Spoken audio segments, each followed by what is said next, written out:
unis pour l'éternel. Bonjour. Awa ekozala mingi mpona bato balataka basusi na nzoto. Olati susi na nzoto lokola elamba ovandi nango ozolala nango ozolamuka nango.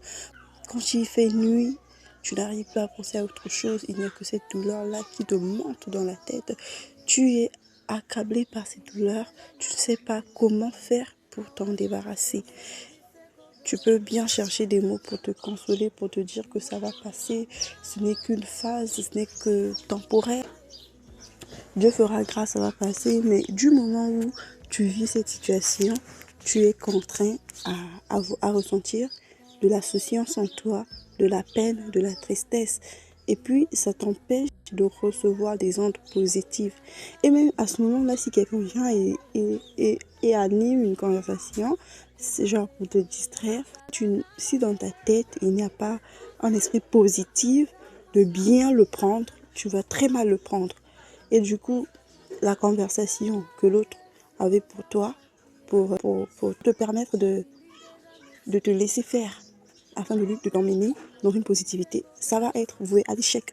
Donc là, on a Matthieu 6, verset 25. Je lis la parole du Seigneur, nous rendons grâce à Dieu. Son Père Céleste sait que vous en avez besoin. Cherchez premièrement le royaume et la justice de Dieu, et toutes ces choses vous seront données par-dessus.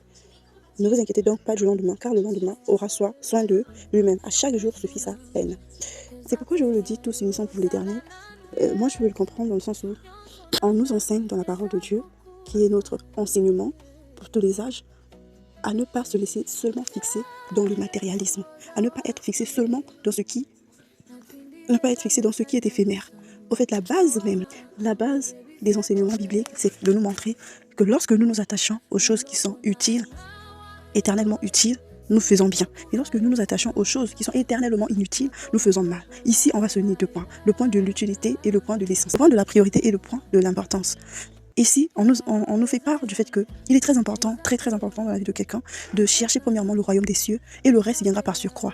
Pourquoi chercher premièrement le royaume des cieux? Parce que dans la Bible, on nous dit que l'or et l'argent appartient à Dieu. Dieu, il connaît tous nos besoins, il connaît tout ce dont nous avons besoin, avant même que la bouche s'ouvre et parle, parce qu'il voit à l'intérieur de nos cœurs. Du coup, pour nous qui sommes toujours là, à chaque instant, se préoccuper de ce que nous allons mettre comme vêtements, de ce que nous allons manger, c'est vrai que c'est utile, c'est important, mais ce n'est pas le plus important. Notre éducation biblique nous montre clairement que dans la parole de Dieu, il y a des choses qui sont utiles à l'homme et des choses qui ne lui sont pas utiles. Comme dit la Bible, non, tout m'est permis, mais tout ne m'est pas utile. Donc on est livré à tout faire comme on le veut, mais tout ce que nous pourrions faire comme on le veut ne nous sera peut-être pas utile, ne nous servira peut-être pas de bon sens ou bien